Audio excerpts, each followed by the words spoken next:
Hello जी, बहुत बहुत नमस्कार आप सभी लोगों का। आज हम जेनेटिक्स वाला चैप्टर स्टार्ट करने जा रहे हैं। जेनेटिक्स, जिसको हिंदी में हम कहेंगे आनुवंशिकी। ये काफ़ी लंबा चैप्टर है और काफ़ी कॉन्सेप्चुअल चैप्टर है। और ये जो चैप्टर है लगभग 4 से 5 क्लासों के अंदर जो है इसको मैं पूरा करूंगा। थोड़ा सा लंबा चैप्टर है तो उसके अनुसार अपन इसको पढ़ेंगे, ठीक है। वन शॉट में नहीं करेंगे इसको, क्योंकि समझ में नहीं आएगा सारी चीज़ें एक साथ, ठीक है। आज हम जो चीजें पढ़ेंगे जेनेटिक्स के अंदर, वो हम पढ़ेंगे मेंडल के बारे में। सबसे पहले तो जेनेटिक्स क्या होती है इसकी डेफिनेशन हम जानने की कोशिश करेंगे।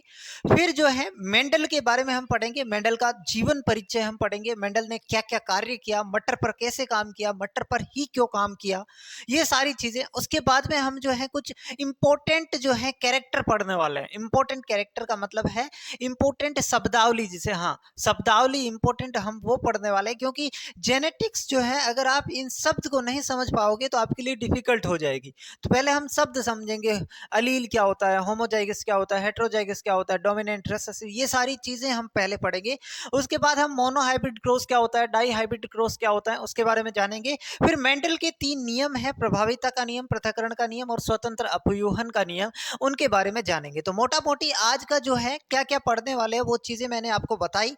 लेकिन अब शुरू करते हैं, जेनेटिक्स कहते किसे हैं। सबसे पहले जेनेटिक्स क्या होती है वो हमें बता दीजिए। तो जेनेटिक्स को समझने से पहले हमें एक और वर्ड है जिस पे ध्यान देना होगा, और उस शब्द को कहते हैं वंशागति। उस शब्द को क्या कहते हैं? उस शब्द को कहते हैं वंशागति। जेनेटिक्स को समझने से पहले हमें एक शब्द और होता है जिसे कहेंगे वंशागति। इंग्लिश में अगर इसको बात करूं तो इसे कहेंगे हेरिडिटरी। इस शब्द को समझेंगे तभी हमें जो है जेनेटिक्स का मतलब समझ में आएगा। हेरिडिटी क्या होती है? हेरिडिटी की सिंपल अगर मैं परिभाषा लिखूं तो पैतृक से संततियों में लक्षणों का स्थानांतरण।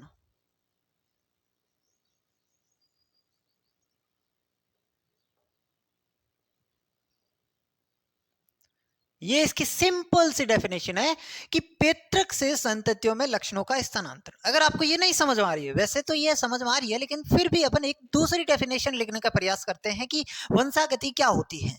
लक्षणों का एक पीढ़ी से अगली पीढ़ी में जाना, या एक पीढ़ी से दूसरी पीढ़ी में जाना, ये इसकी डेफिनेशन है। वंशागति की डेफिनेशन होती है कि लक्षण जो होते हैं, कैरेक्टर जो होते हैं, वो एक पीढ़ी से अगली पीढ़ी में ट्रांसफर होना। मुझे पता है कि आप सबको आता है हेरिडिटी या वंशागति क्या होती है, लेकिन फिर भी मैं समझाने का प्रयास कर रहा हूं कि जो कैरेक्टर होते हैं, फॉर एग्जाम्पल आपके फादर के जो है आंखों का कलर ब्लू है, तो हो सकता है आपकी आंखों का कलर भी ब्लू हो। आपके खानदान में सबकी हाइट लंबी है तो आपकी भी हाइट लंबी होगी। ये जरूरी नहीं है, लेकिन हो सकती है।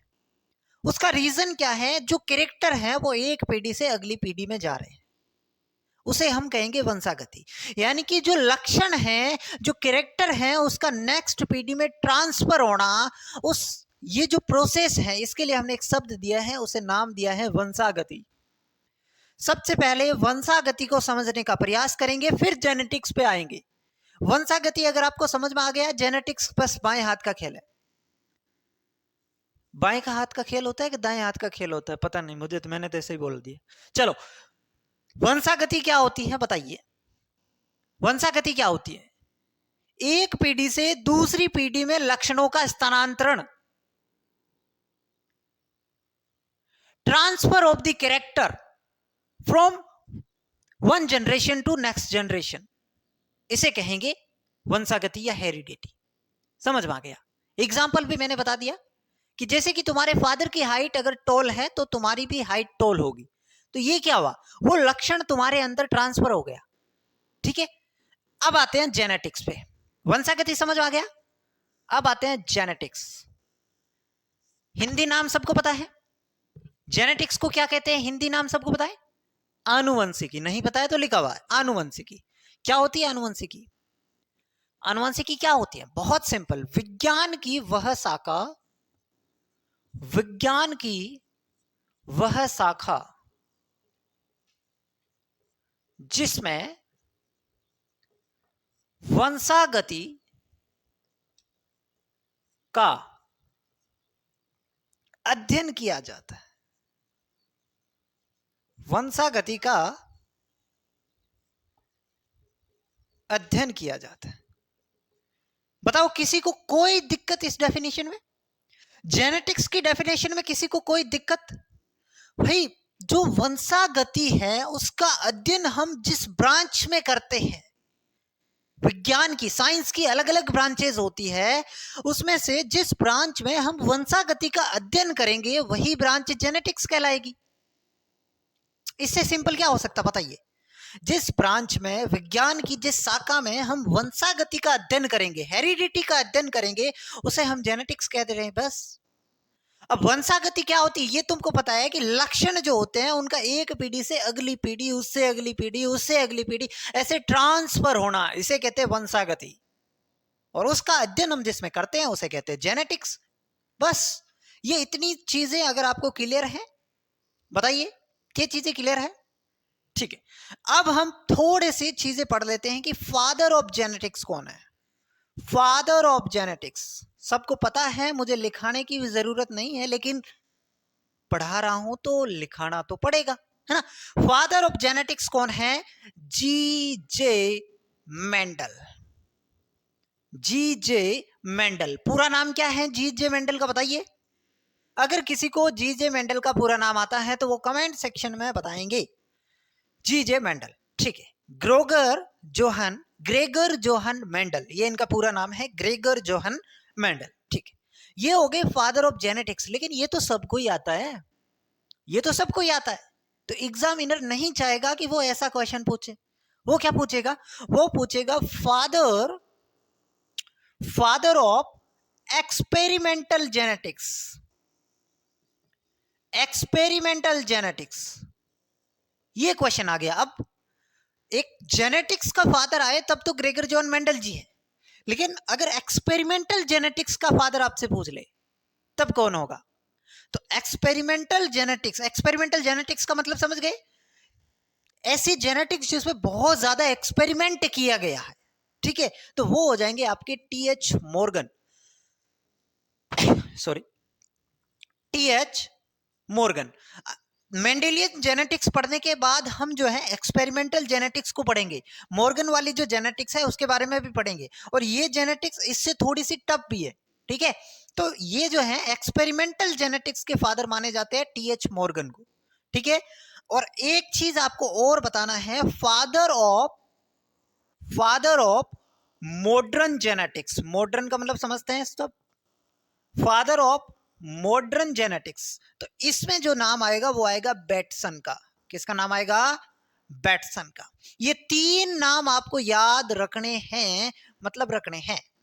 अभी तक हमने क्या क्या चीजें पढ़ी? वंशागति की डेफिनेशन, एक पीढ़ी से दूसरी पीढ़ी में लक्षणों का स्थानांतरण, या पैतृक से संततियों में लक्षणों का जाना, ये हो गया आपका वंशागति। दूसरी हमने पढ़ी जेनेटिक्स, विज्ञान की वह शाखा जिसमें वंशागति के बारे में पढ़ते हैं वह जेनेटिक्स है। उसके बाद हमने बात किया फादर ऑफ जेनेटिक्स के बारे में, लेकिन फादर ऑफ जेनेटिक्स के साथ साथ हमने फादर ऑफ एक्सपेरिमेंटल जेनेटिक्स और फादर ऑफ मॉडर्न जेनेटिक्स के बारे में भी जाना। समझ में आ रहा है? इन चीजों को आप स्क्रीनशॉट ले या फिर यहीं पे याद करें, जो भी आपका मन है वो करें। उसके बाद हम बढ़ते हैं आगे, इसका आप स्क्रीनशॉट ले। चलो मिटाऊं? ठीक है, बढ़िया दिख रहा है ना आपको? एकदम क्वालिटी ठीक है ना? चलो,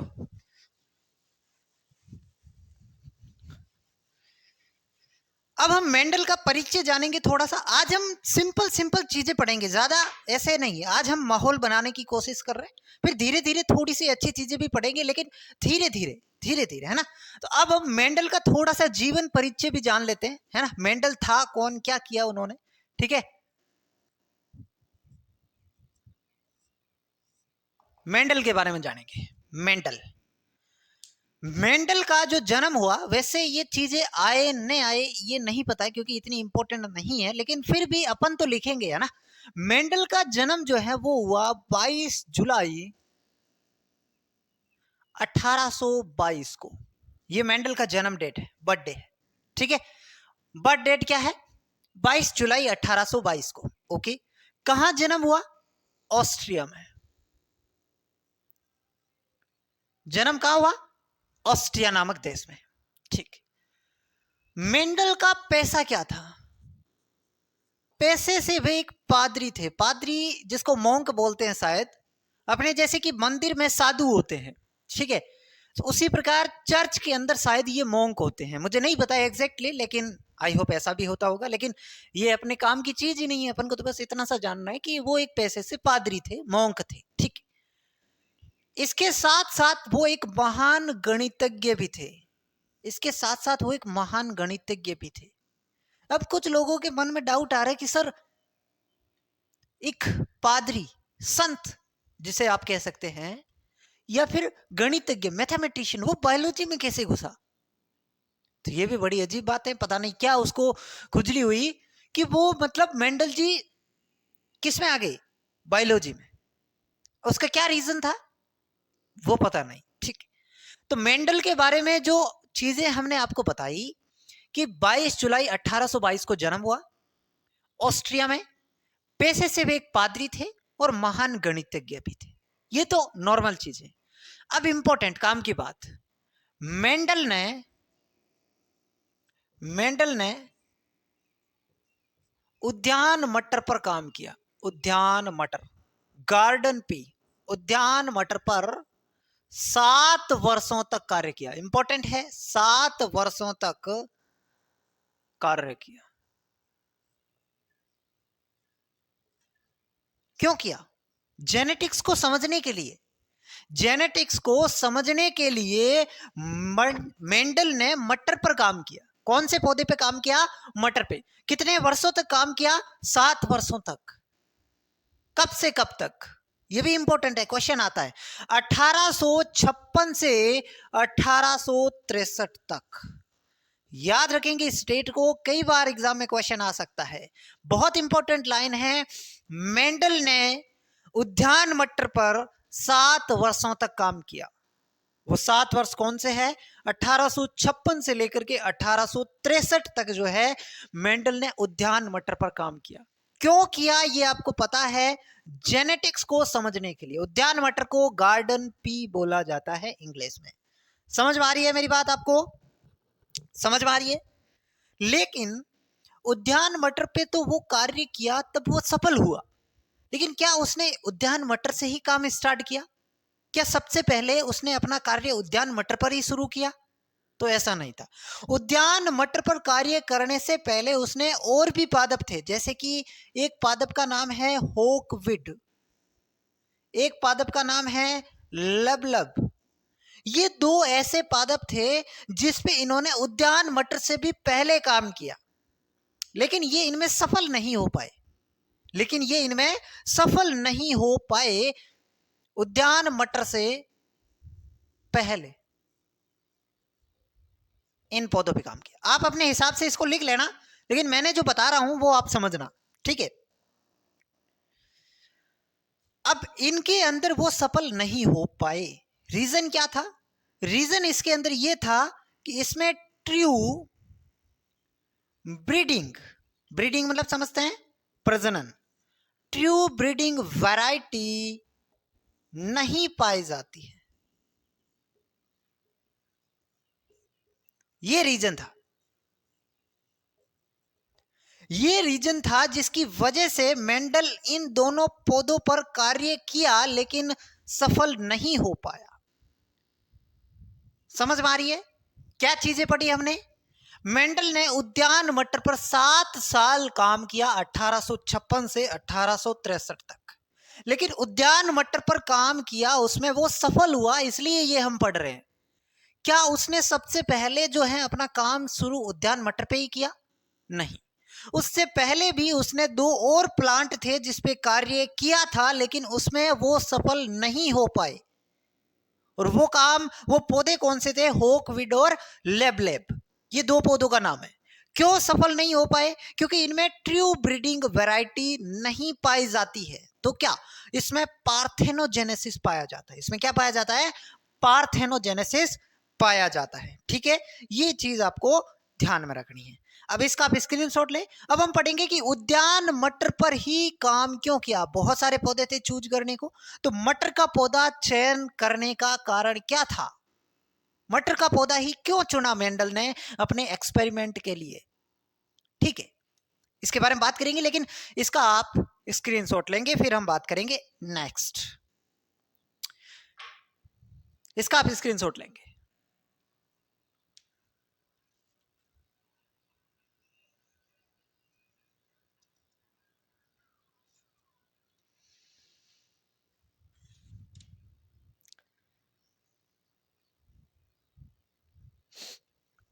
चलो, मटर के पौधे पर कार्य करने की क्या रीजन थे? मटर के पौधे पर कार्य करने का रीजन क्या थे वो हम समझेंगे। सबसे पहला कारण मटर का पौधा आसानी से कहीं पे भी उगाया जा सकता है। पहली बात तो, क्योंकि किसी भी पौधे को उगने के लिए एक अलग प्रकार का एनवायरनमेंट चाहिए, उसकी कुछ रिक्वायरमेंट होती है, वो फुलफिल होगी तभी वो पौधा जो है ग्रो करेगा, उस पर जो है फ्रूटिंग होगा, ये सारी चीजें। तो मटर का जो पौधा है उसकी परिस्थितियां जो है वो बहुत सारी जगहों से मैच कर जाती है। ठीक है, और वहां पे भी मैच कर रही होगी, यानी कि आसानी से उसको कहीं से भी उगाया जा सकता है। पहला रीजन समझ में आ गया होगा, आप नोट डाउन करते रहेंगे साथ साथ, मैं नहीं लिखाऊंगा इसको। ठीक है, पहला रीजन समझ में आ गया। दूसरा कारण, मटर का जो पौधा होता है वो एक वर्षीय पौधा होता है। एक वर्षीय पौधे का मतलब है 6 महीनों के अंदर वो तैयार हो जाता है, उसमें फलियां लग जाती है। तो इससे क्या होगा? इससे एक्सपेरिमेंट में समय कम लगेगा ना। मान लो कोई पौधा है जिसको तैयार होने में भी 4 साल लग रहे हैं, तो वो कब जो है उनकी 7-8 पीढ़ियों के बारे में जानकारी लेगा और कब उन पे काम करेगा, है ना? तो वो तो बहुत लंबा चल जाएगा। इसलिए मेंडल ने मटर का पौधा इसलिए भी चुना कि उसका जो समय है वो बहुत कम होता है, एक वर्षीय पौधा होता है, और बहुत ही कम समय में कई सारे एक्सपेरिमेंट को किया जा सकता है। ठीक है, दूसरा कारण ये हो गया।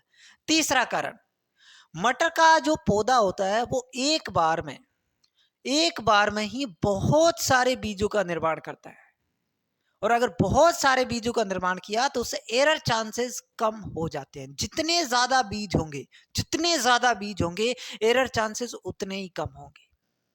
तीसरा पॉइंट भी समझ आ गया, जितने ज्यादा बीज होंगे उतने ही ज्यादा एरर चांसेस कम हो जाएंगे। ये 3 कारण।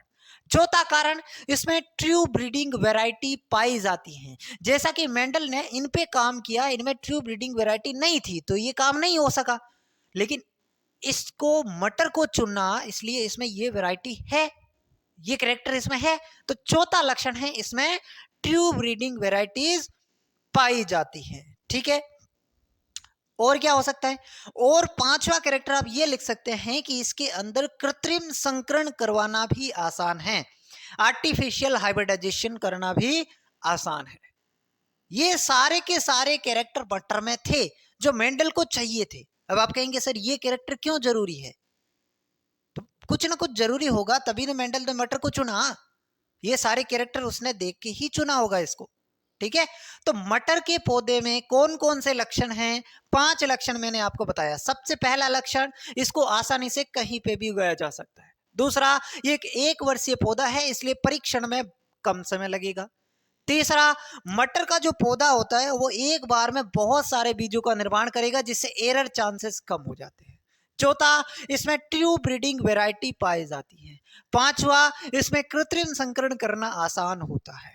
ये 5 कैरेक्टर थे जिसकी वजह से मेंडल ने मटर का पौधा चुना। ठीक है, ये आपने स्क्रीनशॉट ले लिया होगा। अब हम कुछ आगे की चीजें पढ़ते हैं। धीरे धीरे हम आगे बढ़ेंगे, बहुत धीरे धीरे। कुछ भी नहीं छोड़ रहा हूं मैं, कुछ भी नहीं छोड़ रहा हूं। अगर किसी बच्चे को डाउट है कि सर बीच में कुछ छोड़ रहे हैं तो वो उसकी गलतफहमी है। मैं हर एक चीज कवर करवा रहा हूं, इतनी जो कवर करवा रहा हूं उसको पढ़ लो, खूब है ना? चलो, अब एक चीज और ध्यान रखना, ये तो हमने पढ़ लिया कि मेंडल ने मटर के पौधे पर 7 वर्षों तक काम किया। नेक्स्ट चीज हमें ये पढ़नी है, मेंडल ने मटर की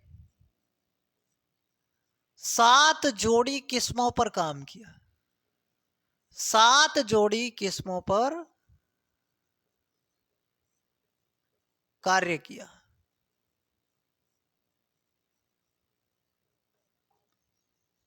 सात जोड़ी किस्मों यानी कि 14। बहुत सारे बच्चे कंफ्यूज होते हैं, इसलिए मैं दोनों लिखवा रहा हूं। 7 जोड़ी है लेकिन एक्चुअल में कितनी है? 14 बस। तो ये चीज भी इंपॉर्टेंट है। 7 वर्षों तक 7 जोड़ी किस्मों पर मटर के पौधे पर काम किया मेंडल ने। याद रख लोगे? आसान है, आसान है, बिल्कुल आसान ही है। तो भाई 7 जोड़ी किस्मों पर काम किया, 7 वर्षों तक काम किया, मटर के पौधे पे काम किया, मेंडल ने काम किया। बस कुल मिला के चीज तो इतनी ही आई है। अब ये 7 जोड़ी थी कौन सी, ये 7 जोड़ी किस्म कौन सी थी, ये तो हमें पढ़ना ही है। तो इसके अंदर आप लेंगे सीड शेप। सीड शेप मतलब बीज की आकृति। सीड कलर, पोड शेप। पोड का मतलब होता है फली, मटर की फली होती है उसे पोड कहेंगे। उस पोड का शेप कैसा है, पोड का कलर कैसा है, सीड का शेप, सीड का कलर, पोड का शेप, पोड का कलर, फ्लावर का कलर कैसा है, फ्लावर होता है फूल, उसका कलर कैसा है, फ्लावर की पोजीशन क्या है, फ्लावर की पोजीशन क्या है, और स्टेम हाइट, तने की हाइट क्या है। ये 7 जोड़ी किस्मों पे उसने काम किया।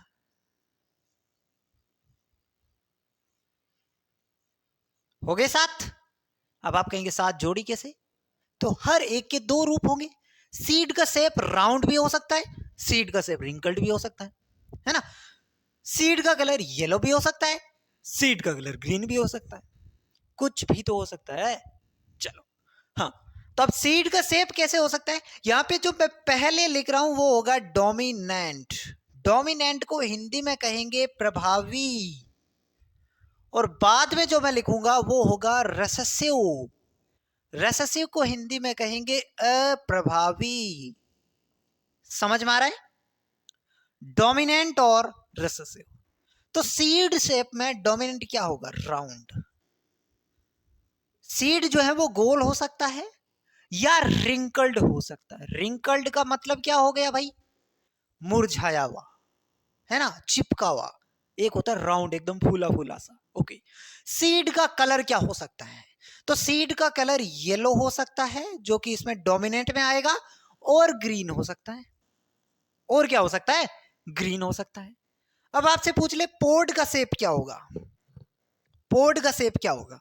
तो पोड या तो फुल होगा, ठीक है, मतलब एकदम फूला सा, या फिर कॉन्स्ट्रिक्टेड होगा, मतलब पिचका हुआ, कॉन्स्ट्रिक्टेड होगा, ठीक है। पोड का कलर क्या होगा? तो सीड का जस्ट अपोजिट कर लो, इसमें डोमिनेंट में ग्रीन आ जाएगा, डोमिनेंट में ग्रीन आ जाएगा, और रेसेसिव में येलो आ जाएगा। थोड़ा सा अपोजिट करना, बस थोड़ा सा अपोजिट इसमें आपको करना है, ठीक है। फ्लावर की कलर की अगर मैं बात करूं, फ्लावर की कलर की, तो फ्लावर का डोमिनेंट में तो हो जाएगा वॉयलेट, और रेसेसिव में हो जाएगा व्हाइट। रेसेसिव में क्या हो जाएगा? व्हाइट हो जाएगा। फ्लावर की पोजीशन, स्थिति, तो स्थिति या तो टर्मिनल होगी या एक्सियल होगी, या तो कक्ष होगी या अक्षीय होगी, दो ही कंडीशन हो सकती है। डोमिनेंट में टर्मिनल हो जाएगा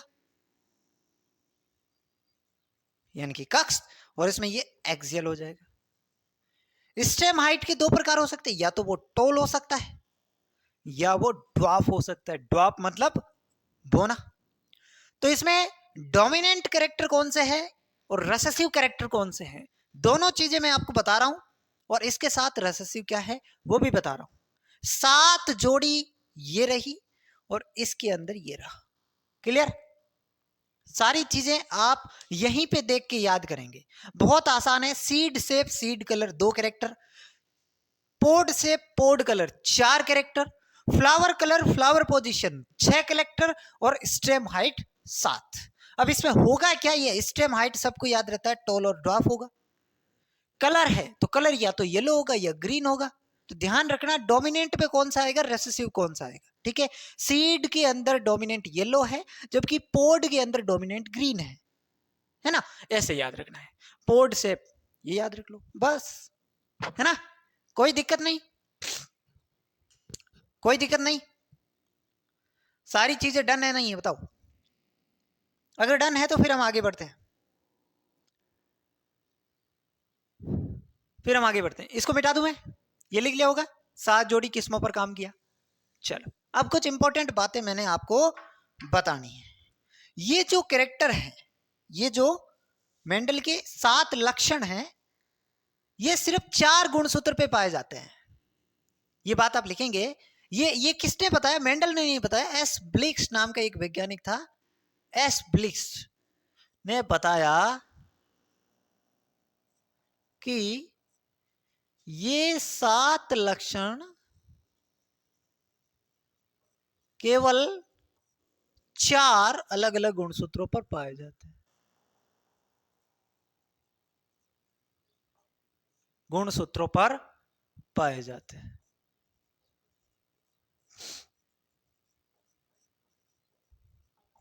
ये 4 अलग अलग गुणसूत्र कौन से हैं, तो 1, 4, 5 और 7। ये 4 गुणसूत्र है जिनके ऊपर ये 7 कैरेक्टर होते हैं। यानी कि सीड शेप मान लो 7 नंबर गुणसूत्र पे है, तो सीड कलर मान लो 1 नंबर, पता नहीं है कौन से पे, मुझे याद नहीं अभी एग्जैक्टली, लेकिन फिर भी मान रहा हूं, हाँ ये 7 पे है, सीड शेप 7 नंबर पे है, सीड कलर 1 नंबर पे है। ठीक है, उसी प्रकार ये सिर्फ 4 एक गुणसूत्रों पर ही पाए जाते हैं। ठीक है, ये आपको ध्यान में रखना है। समझ आ गया ना, 4 अलग अलग गुणसूत्रों पर कैसे होंगे, समझ आ गया। सीड शेप मान लो 7 नंबर गुणसूत्र पे है, सीड का कलर 1 नंबर गुणसूत्र पे है, स्टेम का हाइट मान लो 4 नंबर गुणसूत्र पे है ना। उसी प्रकार ये या तो 1 पे होंगे या 4 नंबर पे होंगे या 5 पे होंगे या 7 पे होंगे, ये सारे कैरेक्टर। ठीक है, तो 4 ही गुणसूत्रों पर पाए जाते हैं। समझ में आ रहा है, स्क्रीनशॉट लो, समझ में आ रहा है तो फिर हम नेक्स्ट और पढ़ते हैं।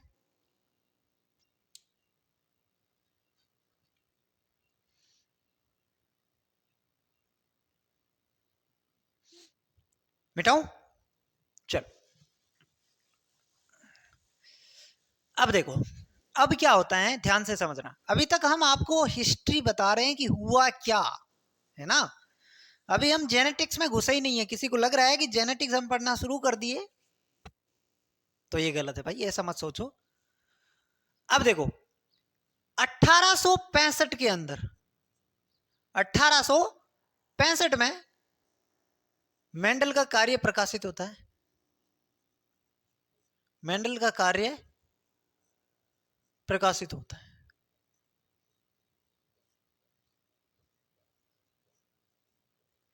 1884 में किडनी की बीमारी की वजह से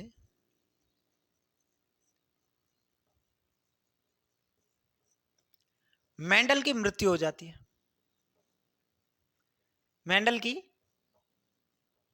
मृत्यु हो जाती है ना। ये हिस्ट्री क्यों बता रहा हूं, ध्यान से सुनो। 1856 से 1863 तक तो उसने काम किया। उसके बाद 1865 के अंदर वो अपना कार्य क्या करता है, प्रकाशित करता है 1865 में। और 1884 के अंदर मेंडल की हो जाती है मृत्यु। लेकिन उस बंदे को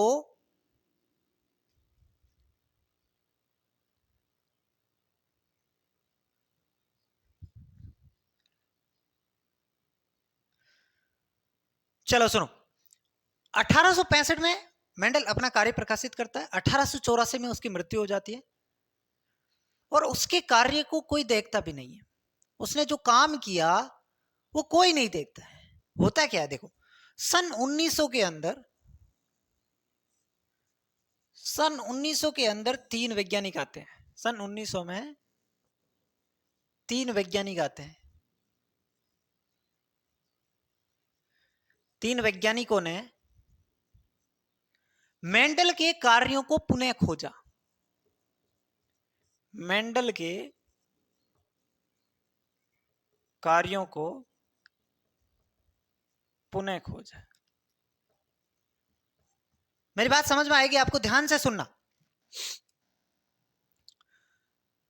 1900 के अंदर तीन अलग अलग वैज्ञानिक होते हैं और वो वही एक्सपेरिमेंट करते हैं जो मेंडल कर रहे थे, और उनको भी वही रिजल्ट मिलता है जो रिजल्ट मेंडल का था।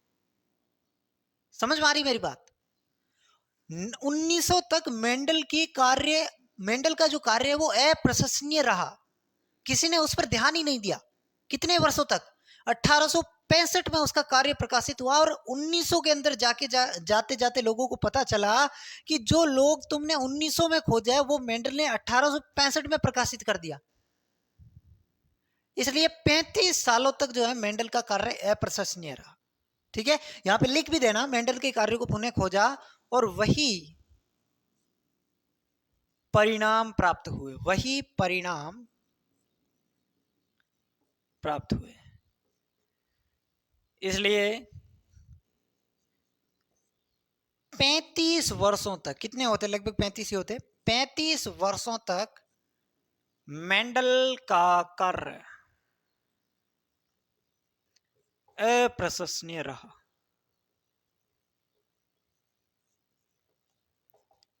है ना? क्योंकि फिर 1900 के अंदर तो भाई मेंडल का जो काम था वही, उसी प्रकार से इन्होंने भी खोज लिया कि वही रिजल्ट आ रहा है ना? तो फिर जाके मेंडल बाबा फेमस हुए कि इन्होंने जो काम किया था वो वाकई बहुत अमेजिंग काम था। ठीक है, फिर जाके धीरे धीरे लोगों ने इसके अंदर इंटरेस्ट लेना शुरू किया और आगे की चीजें हम आपको बताएंगे। अब हाँ, ये तीन वैज्ञानिक कौन से थे, इनका नाम भी आप जानना लेना। ये तीन वैज्ञानिक कौन थे? देखो, एक वैज्ञानिक थे कार्ल कोरेंस। कार्ल कोरेंस नाम याद रखना पड़ेगा। एक वैज्ञानिक थे वॉन सेरमेक, और एक वैज्ञानिक थे इसमें ह्यूगो डो व्रिज। ह्यूगो डी व्रिज उत्परिवर्तन से संबंधित हैं। तीसरा वाले का नाम आपने सुना भी होगा, लेकिन याद तीनों रखने। 1900 के अंदर तीन वैज्ञानिक आते हैं और वही कार्य पुनः खोजते हैं जो मेंडल ने 1865 में किया। ठीक है, फिर जाकर के मेंडल को इसका जो है वो मिलता है, क्या कहते हैं, क्लियर? क्लियर है? अब हम पढ़ेंगे आनुवंशिकी के संदर्भ में एक शब्दावली, है ना?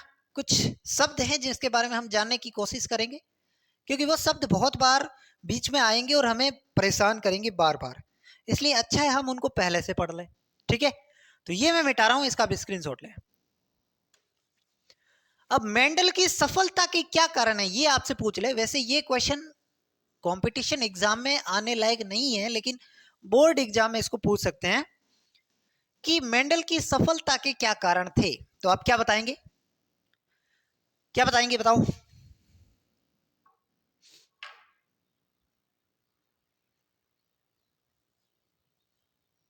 क्या बताएंगे?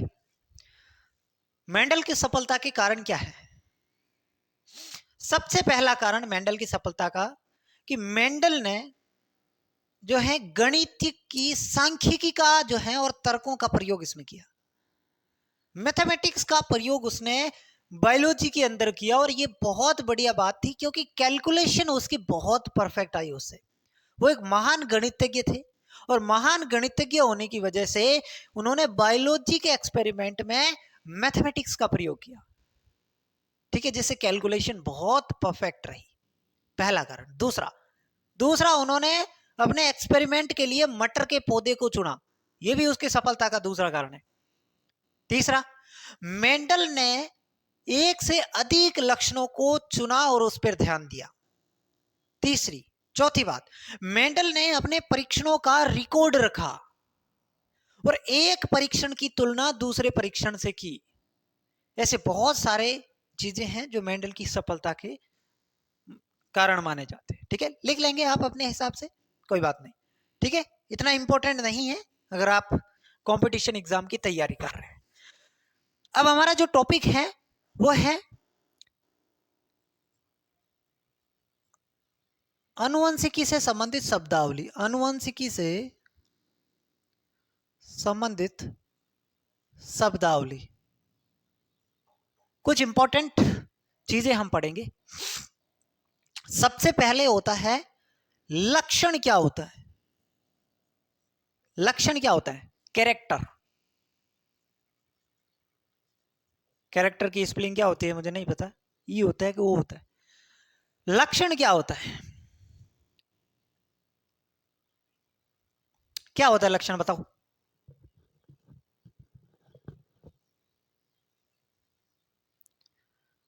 तुम लंबे हो, या तुम्हारी आंखों का कलर कैसा है, तुम्हारे बाल कैसे हैं, तुम्हारी हाइट कैसी है, ये क्या है? तुम्हारे लक्षण है। तो एक जीव की विशेषता, जीव की विशेषता, बस इतनी सी डेफिनेशन आपको ध्यान में रखनी है। जीव की विशेषता, उसे ही क्या कहेंगे? लक्षण कहेंगे। एग्जाम्पल के लिए लंबाई, तने की लंबाई,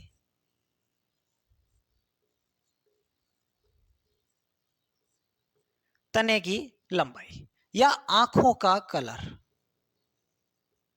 आंखों का रंग, ये उस जीव की क्या है? विशेषता है। और इसे हम क्या कहेंगे? कैरेक्टर कहेंगे। इसे ही हम क्या कहेंगे? कैरेक्टर कहेंगे। तो ये चीज आपको समझ में आनी चाहिए। अब कैरेक्टर से आगे जो हम पढ़ेंगे वो पढ़ेंगे ट्रेट, विशेषक। ध्यान से शब्द सुन लेना, विशेषक। इंग्लिश में इसको बोलेंगे ट्रेट। ये क्या होता है? ये तो तुम्हें पता भी होगा लक्षण क्या होते हैं, लेकिन ट्रेट क्या होता है बताइए। ट्रेट जो है, इसकी अगर मैं परिभाषा लिखना चाहूं तो वो है एक ही लक्षण के, समझाऊंगा अभी आपको, सिर्फ लिख रहा हूं उसको, देखो। एक ही लक्षण के दो विभेद्य रूप, एक ही लक्षण के दो विभेद्य रूप, ये इस ट्रेट की डेफिनेशन हुई। ट्रेट कहते कैसे हैं, उसकी डेफिनेशन क्या है? एक ही लक्षण के दो विभेद्य रूप ट्रेट कहलाते हैं। कैसे? समझ में नहीं आ रहा है? जैसे कि एक ही लक्षण, एक ही लक्षण, ये कट गया गया अच्छा। एक ही लक्षण, जैसे कि तने की लंबाई, ये एक लक्षण है, उसके दो विभेद्य रूप। हर एक लक्षण के दो विभेद्य रूप होते हैं, चाहे आप कुछ भी लो। जैसे कि मैं इसको लेता हूं, तो तने की लंबाई में वो लंबा हो सकता है, वो बोना हो सकता है। तो ये जो है उस एक लक्षण के दो विभेद्य रूप हो गए। जैसे कि आंखों का रंग है, तो इसके दो हो गए। आंखों का रंग नीला हो सकता है, आंखों का रंग काला हो सकता है। तो ये क्या है? एक ही लक्षण के दो विभेद्य रूप, दो अलग अलग रूप ट्रेट कहलाते हैं। समझ में आ गए? समझ में आ गए ना ट्रेट क्या होता है? तो दोनों एक दूसरे से लिंक है। लक्षण मतलब जीव की विशेषता, जैसे कि तन्ने की लंबाई, आंखों का रंग, ये उसकी विशेषता है, तो वो ये उसका लक्षण हो गया। ट्रेट क्या होता है? उस लक्षण के, उस पर्टिकुलर लक्षण के दो अलग अलग रूप होंगे। कोई भी लक्षण हो, उसके दो अलग अलग रूप होंगे, उसे कहेंगे हम ट्रेट। नोट करो इसको, नोट करो। नेक्स्ट हमारा जो शब्द होगा वो होगा अलील। अलील सुना है? अलील हिंदी में कहेंगे युग्म विकल्पी। युग्म विकल्पी सुना है? कोई बात नहीं, नहीं सुना तो अभी सुना देंगे। अलील,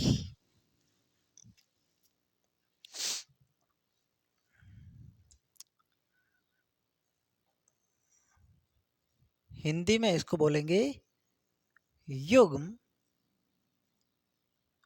युग्म विकल्पी। ठीक है, लाइन सीधी नहीं खींचती यार मेरे से इसके ऊपर। कोई आइडिया बताओ तुम? शब्द के ऊपर है ना, लाइन नहीं खींचता, जैसे कि मैंने इसके ऊपर खींची नहीं है। खिंचती नहीं मेरे से सीधी, बहुत ऐसे मेहनत करनी पड़ती है ऐसे। चलो ये इस पे भी ठीक खींची फिर भी ठीक है। चलो कोई नहीं, टाइम पास नहीं करते। अलील क्या होती है बताओ, किसी ने सुन रखा है अलील? सबसे पहले तो अलील शब्द किसने दिया? अलील शब्द किसने दिया? अलील शब्द दिया बैटसन ने। बैटसन ने। नाम पहली बार सुन रहे हो और सुना है? इसी क्लास में मैंने बताया था। अगर क्लास में ध्यान है तुम्हारा तो मैंने इसी क्लास में ये नाम बताया था। कहां बताया बताओ? बैटसन नाम कहां बताया बताओ? फादर ऑफ मॉडर्न जेनेटिक्स, है ना? चलो अब अलील होती क्या है, पहले इसकी डेफिनेशन लिखते हैं फिर आपको समझाएंगे। पहले डेफिनेशन लिखो। एक ही जीन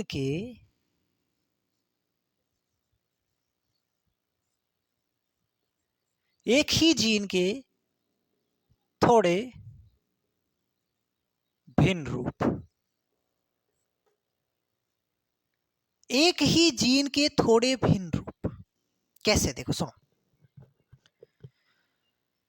मनुष्य जो होता है उसमें क्या होता है? द्विगुणित अवस्था होती है, मतलब उसमें हर एक जीन की दो कॉपी होती है।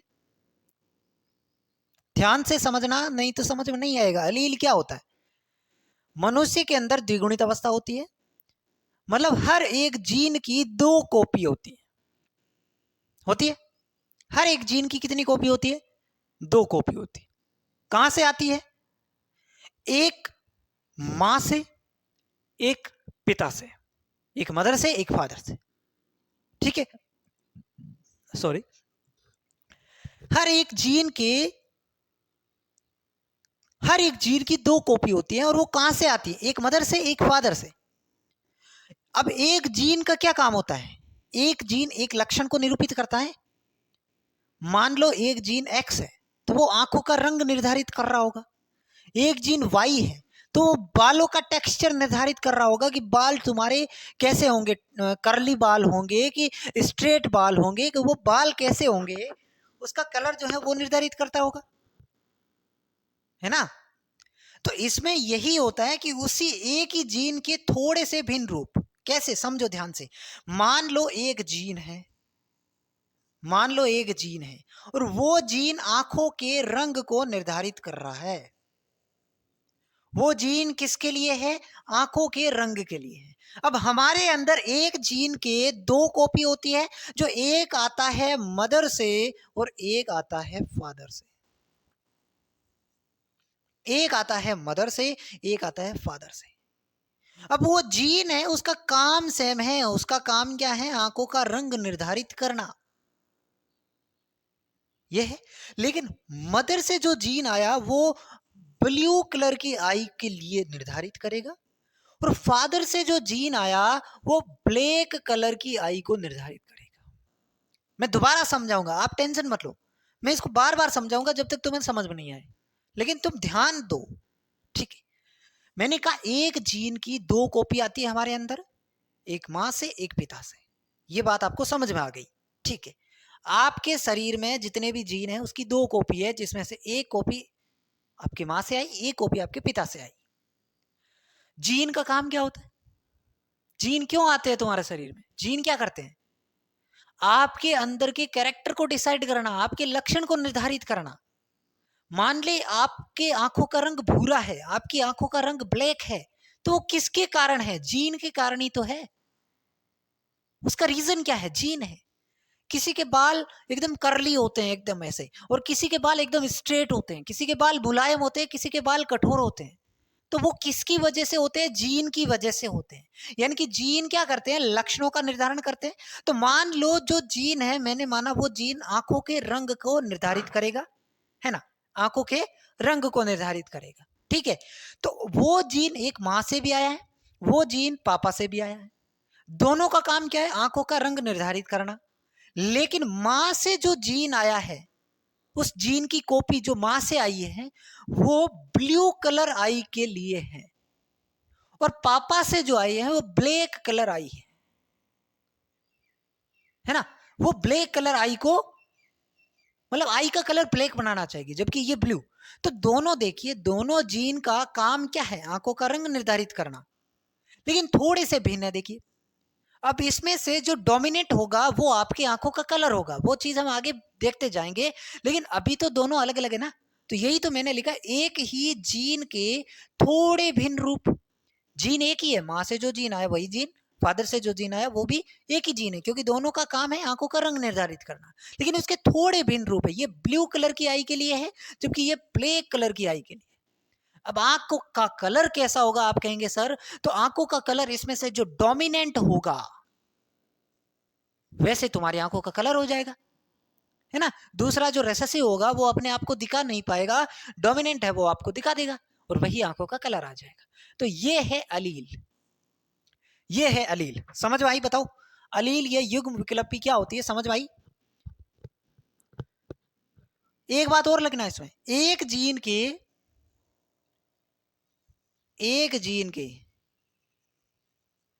दो अलील सेम जीन लोकाई पर स्थित होते हैं। इसका क्या मतलब होगा? एक जीन के दो अलील सेम जीन लोकाई पर स्थित होते हैं, ये भी बात आप नोट करेंगे। ये है, तो यहां पे अगर मदर से जो जीन आया है तो यहां ये फादर वाला जीन है, और दोनों आंखों का रंग निर्धारित कर रहे हैं, ठीक है। तो ये चीज इसका मतलब है। समझ में आ गया होगा? समझ में आ गया होगा? अगर समझ में आ गया है तो इसका स्क्रीनशॉट ले। फिर कुछ इंपॉर्टेंट और शब्द है जिसके बारे में हम बात करेंगे।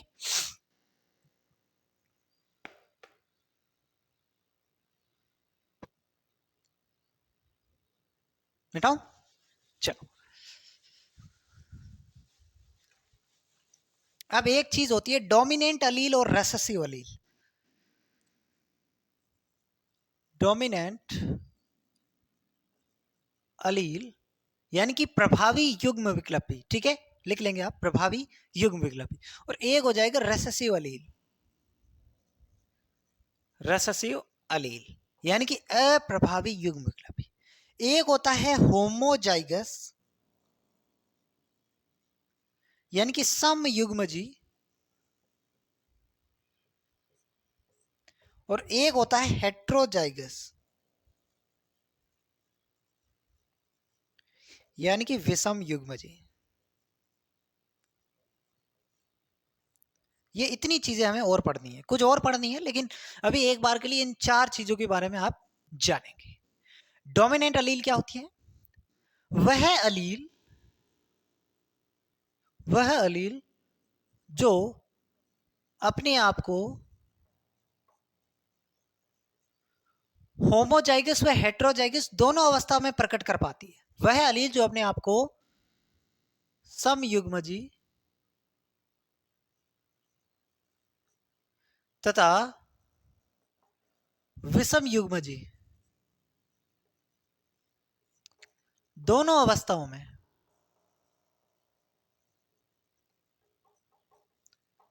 प्रकट कर पाती है, प्रकट कर पाती है,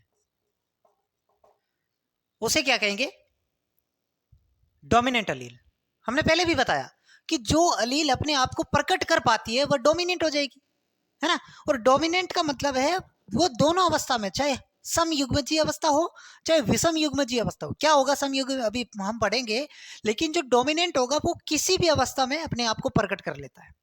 लेकिन जो रेसेसिव अलील होगा ये अपने आप को केवल रेसेसिव अवस्था में प्रकट कर पाता है, केवल सॉरी समयुग्मजीय अवस्था में प्रकट कर पाता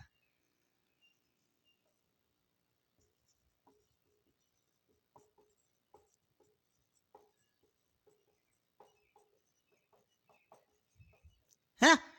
भाई रेसेसिव अलील जो होगा वो अपने आप को केवल और केवल किस में प्रकट कर पाएगा? किस में प्रकट कर पाएगा? समयुग्मजीय अवस्थाओं में।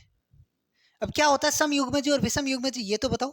समयुग्मजी का मतलब कुछ नहीं है, दो समान अलील का जोड़ा,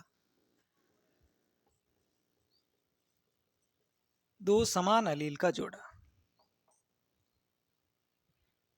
और विषम युग्मजी का मतलब होता है दो असमान अलील का जोड़ा।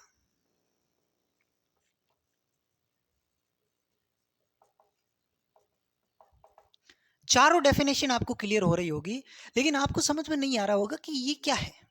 दो समान अलील और दो असमान अलील का क्या मतलब है। समझो, देखो ये समझो, सारी चीजें समझ में आ जाएगी। दो समान अलील का मतलब है एक ही जीन के थोड़े भिन्न रूप अलील कहलाते हैं। अब समान अलील का मतलब है, मान लो एक जीन जो आंखों का रंग निर्धारित कर रहा है, उसके दो अलील होंगे, तो दोनों अलील जो है ब्लू कलर को ही निर्धारित करें। मतलब एक ही जीन के जो दो अलील हैं, वो दोनों अलील ब्लू कलर के लिए है। मतलब वो भी कह रहा है कि आंखों का कलर ब्लू होना चाहिए जो मां से आ रहा है, और दूसरा जो फादर से आ रहा है वो भी कह रहा है कि आंखों का कलर ब्लू होना चाहिए। मतलब इसे कहते हैं समयुग्मजी अवस्था। और अब इसके अंदर जो है दोनों प्रकट हो पाएंगे, है ना। तो इसमें रेसेसिव, इसमें कौन सा रेसेसिव है अपन को नहीं पता, लेकिन दोनों प्रकट हो पा रहे हैं। लेकिन वहीं पे सोचो अगर होता कि एक जो है वो अलील ब्लू कलर के लिए है और एक अलील ब्लैक कलर के लिए, तो अगर दोनों अलग अलग होंगे तो इसे कहते हैं हेट्रोजाइगस कंडीशन, है ना। तो अगर ब्लू ब्लैक होता तो इसे कहेंगे हेट्रोजाइगस कंडीशन। और इस अवस्था में जो अपने आप को प्रकट कर पाता उसे डोमिनेंट अलील कहते हैं, है ना। जो भी प्रकट कर, माना ब्लैक अपने आप को प्रकट कर पा रहा है तो ब्लैक क्या है, डोमिनेंट अलील, और ब्लू क्या है, रेसेसिव अलील, है ना। तो ये चीजें आपको समझनी है। आई होप आपको समझ में आ गई होगी क्या होता है होमोजाइगस कंडीशन, क्या होती है हेट्रोजाइगस, डोमिनेंट अलील, रेसेसिव अलील क्या होती है। इसको नोट करो, इसको नोट करो, फिर हम आगे बढ़ते हैं।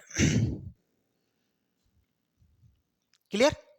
चलो, अब तीन शब्द हमें और जानने हैं। फिनोटाइप क्या होता है, जीनोटाइप क्या होता है, और फैक्टर क्या होता है। ठीक है, एक होता है फिनोटाइप, जिसे कहेंगे लक्षण प्ररूप।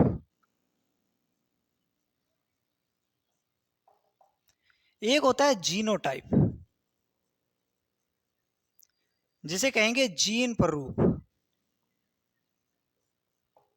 और एक होता है फैक्टर, हिंदी में इसे बोलेंगे कारक। तीन शब्द के बारे में हमें और जानना है। इन तीन शब्द के बारे में और जानेंगे, फिर हम जेनेटिक्स में घुसेंगे। मोनोहाइब्रिड क्रॉस क्या होता है, डाईहाइब्रिड क्रॉस क्या होता है, इनके बारे में हम फिर पढ़ेंगे। लेकिन अभी आप समझे फिनोटाइप क्या होता है, जीनोटाइप क्या होता है, और फैक्टर क्या होता है। ठीक है, फिनोटाइप क्या होता है, जीवों का बाह्य लक्षण जो दिखाई देता है, जीवों का बाह्य लक्षण जो दिखाई देता है, उसे हम कहेंगे फिनोटाइप। अभी हम मोनोहाइब्रिड और डाईहाइब्रिड क्रॉस पढ़ेंगे तो उसमें फिनोटाइपिक रेशियो और जीनोटाइपिक रेशियो देखेंगे, है ना। तो उसमें जीवों का जो बाह्य लक्षण जो दिखाई दे रहा है उसे हम फिनोटाइप कहेंगे। जैसे कि जब हम मोनोहाइब्रिड क्रॉस पढ़ेंगे तो ये जो टी और टी होगा, कैपिटल टी, ये लंबे पादप को डिनोट कर रहा है। स्मॉल टी जो है ये बौने पादप को डिनोट कर रहा है। और कैपिटल टी स्मॉल टी जो है ये भी लंबे पादप को डिनोट कर रहा है। यानी कि बाहर से ये पादप कैसा दिख रहा है, लंबा। ये पादप कैसा दिख रहा है, बोना। और ये पादप कैसा दिख रहा है, लंबा। यानी बाहर से ये पादप भी लंबा दिख रहा है, ये पादप भी लंबा दिख रहा है।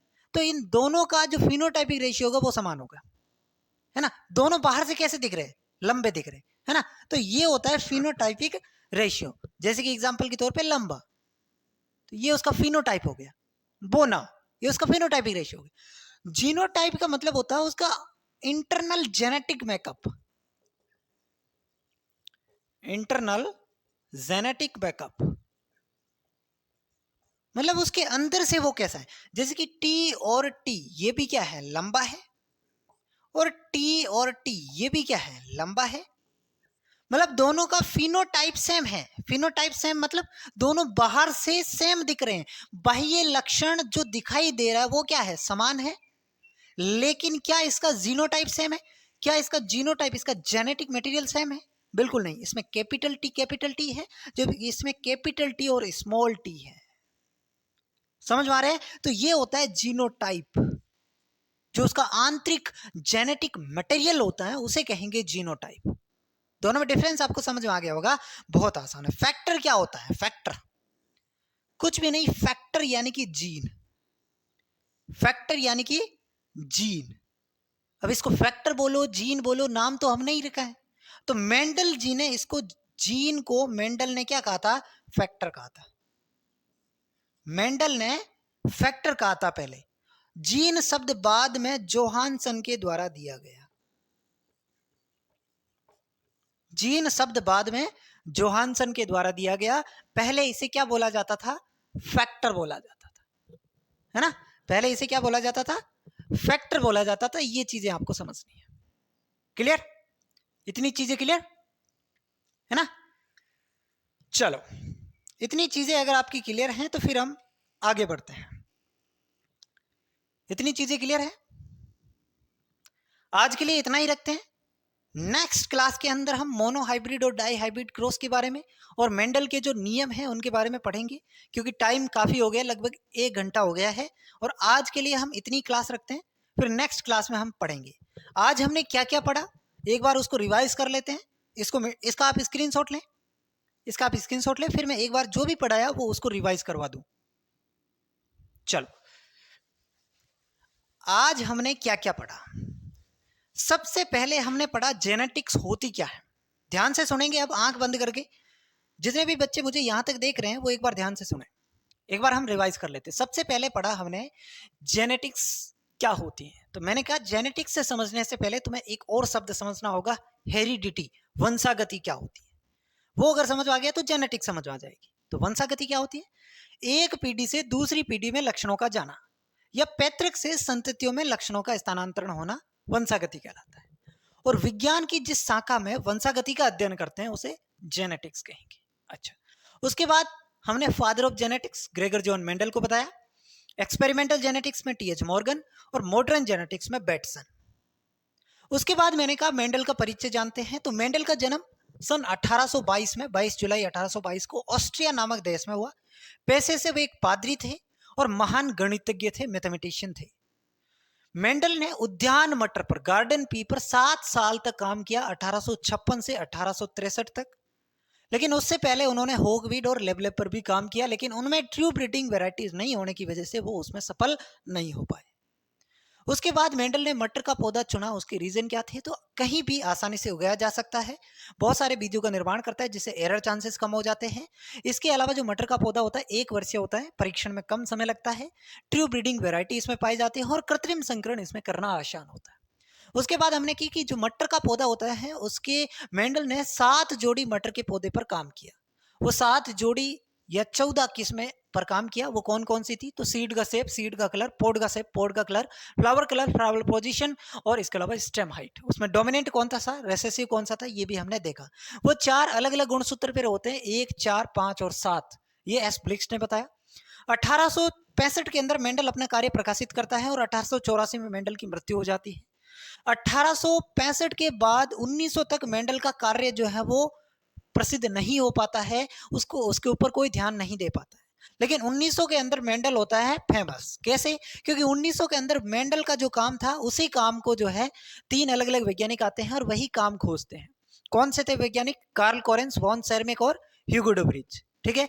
उसके बाद में हमने कहा कि जो है इसमें मेंडल सफल क्यों हुआ, तो उसके भी हमने रीजन बताए आपको। ठीक है। और उसके बाद हमने जो उपयुक्त शब्दावली थी उसके बारे में जाना कि लक्षण क्या होता है, ट्रेट क्या होता है, एलील क्या होता है, जीनोटाइप फेनोटाइप क्या होता है, होमोजाइगस हेट्रोजाइगस क्या होता है, डोमिनेंट क्या होता है, रिसेसिव क्या होता है। इन सारी चीजों के बारे में हमने आज डिस्कस किया। अब नेक्स्ट क्लास के अंदर हम पढ़ने वाले हैं monohybrid cross, dihybrid cross, Mendel के नियम के अपवाद, सारी चीजें हम पढ़ेंगे।